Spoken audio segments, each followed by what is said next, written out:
그 이중 투표를 갖다 독려하고 그러니까 지시, 유도, 권유한 행위를 이제 공직선거법에서 처벌하고 있습니다. 당내 경선과 관련해서. 그래서 이 부분은 또 기자회견이 끝난 다음에 어느 부분이 정확히 그 이중 투표를 갖다가 지시하고 유도한 것인지 여부와 그다음에 이제 혐의 사실이 입증이 될지 여부에 대해서 제가 한번 설명을 드리겠습니다.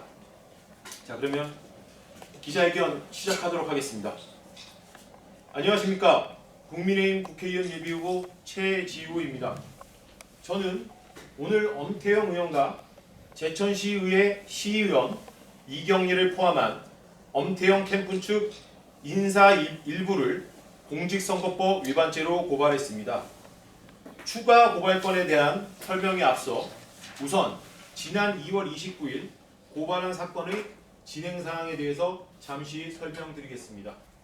저는 지난 2월 29일 엄태영 의원을 당내 경선에서 당선되기 위하여 자신의 공약 이행률이 55.4%라고 허위 사실을 공표하였다라는 내용으로 엄태영 의원을 고발한 사실이 있습니다.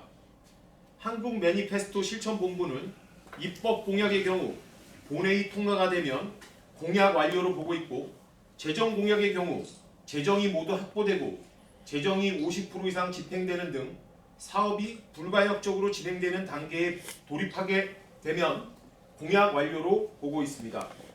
그런데 엄태영 의원 측이 공약을 완료했다고 주장한 단양 뒷캠프 조성 사업은 아까 보여드린 첨부한 사진과 같이 아직 철거 공사조차 완료되지 않는 등 재정이 50% 이상 집행되지 않은 사실을 확인할 수 있습니다.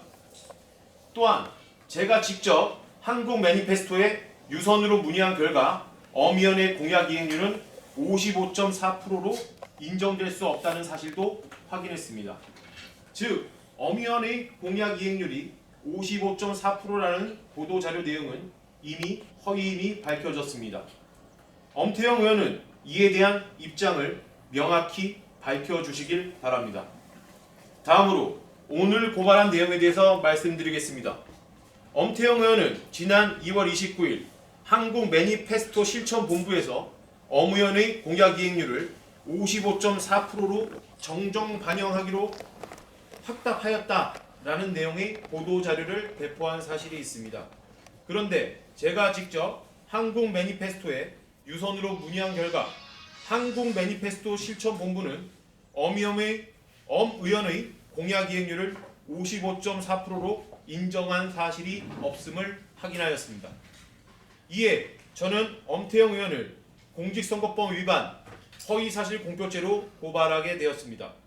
엄 의원 측은 한국 매니페스토에서 엄 의원의 공약 이행률을 55.4%로 정정 반영하겠다 확답한 문서 등 증거 자료를 제천 단양 동료 시민 여러분에게 제시하여 주시기 바랍니다.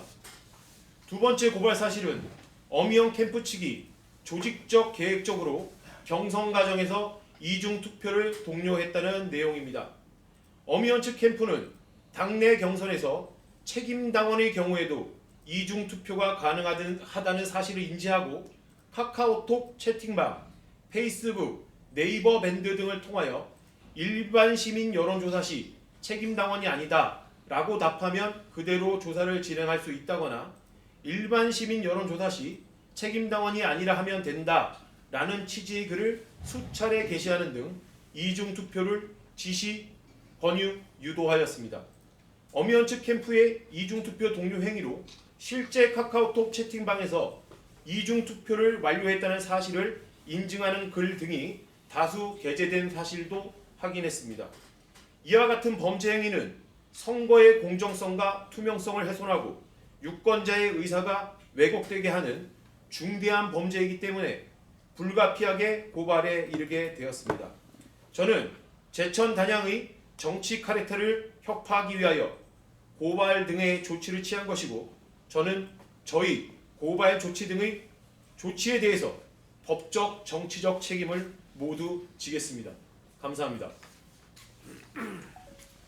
그럼 간단하게 말씀을 드리겠습니다.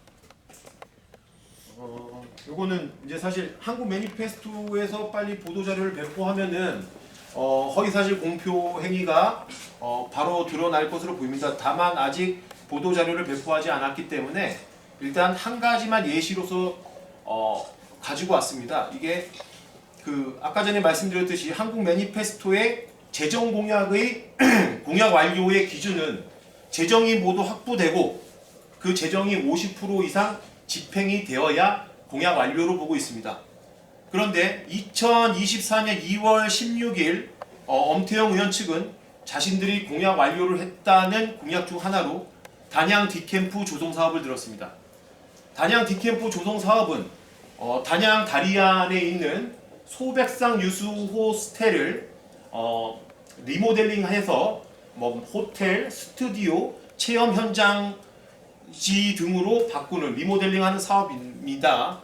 그리고 이제 인터넷을 찾아보시면 아시겠지만 단양 D캠프 조성 사업은 2024년 10월경에 설계 공모를 냈고 2023년 11월경에 설계 공모자가 당선이 된 상태입니다. 그렇기 때문에 인터넷만 찾아봐도 이 공약은 완료될 수 없다는 사실을 알 수 있습니다. 그런데 저희 캠프에서는 백문이불여일견이라고 직접 가서 보는 게 가장 확실한 것 같아서 3월 4일날 직접 다녀왔습니다. 여기 보시면 단양은 262-3이라고 나와 있고 여기 소백산 유수 호스텔이라고 표기가 되어 있습니다. 이 유수 호텔은 지금 현재 철거 공사도 완료되지 않은 상황입니다. 그렇기 때문에 공약이 완료됐다고 절대 볼 수가 없습니다. 그럼에도 불구하고 엄의원 측은 자신들이 공약 이행 완료율이 55.4%라고 하면서 그 근거로 단양 D캠프 조성 사업을 들었습니다. 이것만으로도 충분히 허위사실 공표죄가 입증이 된다고 생각합니다. 다음 오늘 고발한 사건에 대해서 보겠습니다. 공직선거법 108조 제11항은 경선 여론조사와 관련해서 성별 연령 등을 거짓으로 응답하도록 지시, 유도, 권유하는 행위를 처벌하고 있습니다. 여기서 성별 연령 등은 예시하는 조항이기 때문에 지지 정당이나 아니면 책임 당원인지 여부에 대해서도 거짓 응답을 하도록 지시, 권유, 유도하는 경우에는 법 위반이 성립합니다. 실례로 2020년 지난 총선 때 전주을 이상직 의원은 권리당원도 일반 여론조사에 참여할 수 있다라는 내용의 대량의 문자를 발송해서 공직선거법 위반으로 처벌이 됐고 그 형량은 다른 범죄가 병합이 되긴 했지만 징역 1년 4개월에 집행유예 2년을 선고받은 것으로 알고 있습니다. 그러면 범죄 혐의가 왜 되는지에 대해서 설명을 드리겠습니다. 아까도 말씀드렸듯이 이 범죄는 거짓 응답을 하도록 지시하는 행위뿐만 아니라 권유하거나 유도하는 경우까지도 처벌을 하고 있습니다. 엄태영 의원의 실제 페이스북입니다. 2월 24일 오전 9시 51분에 올린 페이스북인데 여기 보시면 일반 시민 면접조사 여론조사의 번호가 적혀져 있습니다. 자, 그 다음에는 거주 지역은 시군 읍명동 대라, 현재 나이는 연령대를 대라, 지지정당은 국민의힘이다 이렇게 얘기를 했는데 이 책임당원을 보시면 아시겠지만 책임당원인 경우엔 그렇다 하면 조사가 종료되고 아니다 하면 그대로 조사가 진행된다라고 명시하고 있습니다. 그것도 다른 색깔은 다 하얀색이지만 아니다 그대로 조사 진행은 검정색으로 강조 표시까지 해놨습니다. 이것은 최소한 책임당원에게 아니라고 답하고 그대로 조사를 진행하도록 유도하거나 권유한 행위에 포함되기 때문에 공직선거법 위반에 해당됩니다. 두 번째, 이것은 제천시장 김창규 네이버 밴드에 올라간 글입니다. 이게 엄지척이란 분이 올렸는데 이 엄지척이란 분은 지금 현재 제천시의회 시의원 이경리입니다. 여기 보시면 아시죠? 일반 시민 사람이 직접 전화 옴이라고 써져 있고 당원 아니라고 하면 됨이라고 기재되어 있습니다. 아예 당원이 아니라고 하라고 지시를 하고 있습니다. 그렇기 때문에 공직선거법 위반이 성립합니다. 참고로 제가 이 이중투표 동료 행위에 대해서 페이스북에다가 글을 게재하자 이경리 시의원은 이 앞에 글을 삭제하는 등 증거인멸 행위까지 하였습니다. 자, 세 번째 단톡방을 한번 보여드리겠습니다. 단톡방에 보면 이름은 공개하지 않겠습니다. 전화가 두 번 올 수 있습니다. 당원 한 번, 당원 아닌 일반 시민, 국민 한 번, 당원이라고 한 번 여론조사 하신 분은 두 번째는 일반 시국민이라고 하고 받으셔야 합니다. 전화 두 번 다 잘 받으시길 바랍니다. 내일까지 초집중해서 화이팅입니다. 라고 해서 명시적으로 이중 투표를 지시, 권유, 유도하였습니다. 그렇기 때문에 지금 나타난 증거 자료만으로 공직선거법 위반죄가 성립하면 명백합니다. 그리고 지금 현재 이름은 가렸지만 자기가 이렇게 책임당원 아니라고 했습니다 하고 인증샷까지 올립니다. 그리고 이것뿐만 아니라 저희가 여기서 이 단톡방에서만 확인한 것만 해도 5명 정도는 됩니다. 이렇게 자기네들끼리 조직적으로 계획적으로 대규모로 이중투표를 독려하였기 때문에 저는 이 행위를 묵과할 수 없어 고발에 이르게 되었습니다.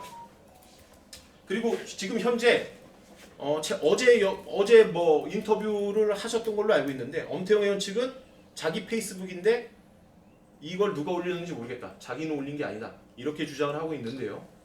이거는 뭐 저는 말이 안 된다고 생각합니다. 자신의 페이스북을 누가 올렸는지 모르겠다는 거는 좀 약간 비겁한 변명인 것 같습니다.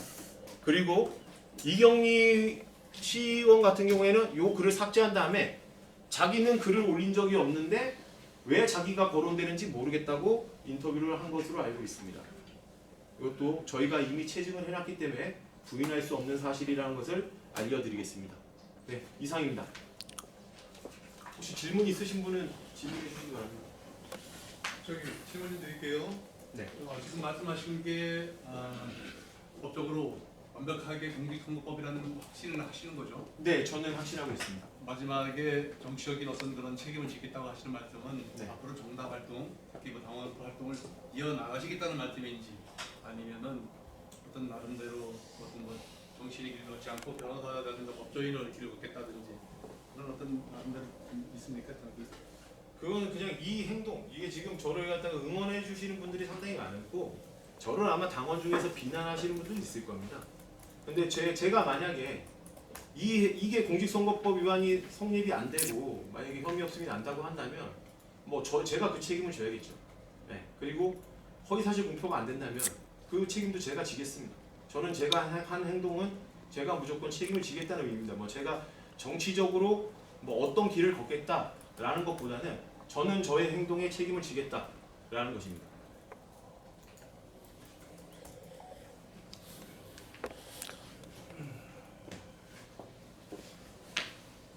이경리 시의원 같은 경우는 만약에 저 정치 선거법에 만약에 걸리면 이경리 시의원 같은 경우 현직에도 위협이 있지 않을까요, 저게? 어떻게 보세요? 그건 뭐 제가 뭐 예측은 불가합니다. 이제 예측은 불가하는데 이상직 의원 관련해서는 그 지금 제가 뭐 이게 형량까지 예측하기는 어렵고 이상직 의원 건에서는 그 같이 가담했던 시의원들도 저거 같은 경우는 누가 올렸는지 모르겠다. 저거는 포렌식 하면 다 나오거든요, 저게. 아니, 포렌식이 아니라 다 나와요, 저게. 포렌식이 아니라 IP 저희는 추적하고. 이 엄지척이라는 사람이 가입할 때 한 것도 캡처 사진을 가지고 있어요. 누가 엄지척인지를 이미 저희가 입증한 자료를 가지고 있어요. 그렇기 때문에 뭐 이걸 뭐 자기가 안 했다고 부인하기는 어렵고. 왜냐면 이게 캡처를 밴드는 누구의 초대로 누가 가입됐습니다 이렇게 뜹니다. 이렇게. 그래서 안 했다래도 이제 네. 휴대폰 그 보면 다 나오잖아요. 예, 휴대폰 포렌식 하면 다 나오죠. 다 나오잖아요. 네. 그건 나중에 해도. 네. 이건 뭐 범죄 사실을 갖다 피해갈 수는 없습니다. 그럼 이경리 의원이 김창규 시장 그 카톡에다가 아니 밴드요. 밴드 네이버 밴드에서. 밴드. 네네. 그러면 이게 공선법 위반이 허위사실 유포, 네. 그다음에 그 부정선거 이중 투표 동료라고 보시면 될 것 같습니다. 네. 거짓 응답, 당내 경선과 관련된 이중 투표 동료라고 하면 될 것 같습니다. 요거랑 유사한 사안이 있습니다. 제가 아까도 말씀드렸듯이 그 전주시에서 이상직 의원이 실질적으로 똑같이 했습니다. 그러니까 권리당원도 일반 시민 여론조사에 참여할 수 있다라는 문자를 대량으로 한 15만 개 정도 보낸 사안에서 15,000개인가 15만 개인지 정확히 모르겠지만 그 사안에서 예, 이미 공직선거법 위반죄가 유죄로 인정된 사안이 있습니다. 추가적으로 또 나온 거 있으시다라는 것 같은데. 네? 추가적으로 앞으로 좀. 아니요 이제 없어. 조금 이제 없어요? 저도 아니요 뭐 없는 게 아니라 뭐 하려면 한 것도 없죠. 매번 공약도 뭐 지금 56개인데 지금 하나 제가 검증했는데 뭐 그거 하나씩 검증하면 끝도 없죠. 근데 이미 제가 한 지금 법적 조치만으로도 전 뭐 시간의 문제일 뿐 저는 제천 단양의 정치 카르텔은 혁파가 될 수밖에 없다라고 보고 있기 때문에 네, 이미 제가 한 법적 조치만으로도 혁파가 될 수밖에 없다라고 생각을 하고 있습니다. 그렇기 때문에 시간의 문제 이게 확정 판결이 언제 이루어지느냐에 따라 다를 뿐이지 이미 제가 한 법적 조치만으로도 충분하다고 생각하고 있어서 저는 뭐 저의 지지자들에게 뭐 부당한 행위를 가한다거나 저에 대한 부당한 행위를 가하지 않는 이상은 지금은 이제 조금 쉴까 생각하고 있습니다. 하여튼 알겠습니다. 네. 네. 우리 후보님 출판 기념회 당시 책자 배포했던 어떤 네네. 형님권 있잖아요. 네네. 그것은 상대가 누군지 아십니까? 모릅니다. 모르세요? 네네. 저는 거기를 가본 적이 없습니다. 그리고 뭐 저희는 사실 그 조직을 꾸리기 자체도 어려워서 사실은 저기 지금 저랑 저기 있는 저 수행이랑 둘이서만 움직였고 저희는 움직이는 팀이 따로 없습니다. 그래서 단 둘이서만 움직였고 저희는 그때도 말씀드렸듯이 배국면, 덕산면, 경로당은 가본 사실이 없습니다. 저희가 시간이 너무 짧았기 때문에 뭐 3개월도 채 안 되는 3개월 정도의 그 선거운동 기간 동안에 배궁 덕산면의 경로당을 가기가 쉽지가 않았습니다. 그래서 저희는 가본 적이 없습니다. 아마 그런 게 경찰 수사가 진행되고 있는 걸로 알고 있고 수사 결과가 곧 나올 거라고 생각합니다. 제가 궁금한 거는 그거 말고요. 네. 그 시점이 네. 지금 보면 홍수연 의원이 지지 선언한 시점과 맞물리잖아요. 네네네네. 그건 인정하시죠. 그래서 네. 그 고소라고 해야 되나요? 네, 고발을 네. 제기했던 상대가 어느 진영인지 아시는 거죠? 아직 모르겠습니다. 고발인도 저도 궁금합니다. 누가 고발을 했는지. 왜 제가 지지 선언하는 날 네. 예. 공교롭게 네, 이후로 네. 지금 또 네. 일종의 제3자가 보기에는 대응 차원의 고소고발이 이어지고 있는 형국이거든요. 그래서 뭐 여쭤본 거예요. 제가 이제 추측해서 말씀드릴 수는 없습니다. 저는 이제 확인된 사실관계만 말씀드릴 수 있기 때문에 알겠습니다. 예, 그런 추측이 충분히 가능하다는 점은 인정하나 저는 그 부분에 대해서는 말씀을 드릴 수가 없습니다. 네. 감사합니다. 이상 기자회견 마치겠습니다.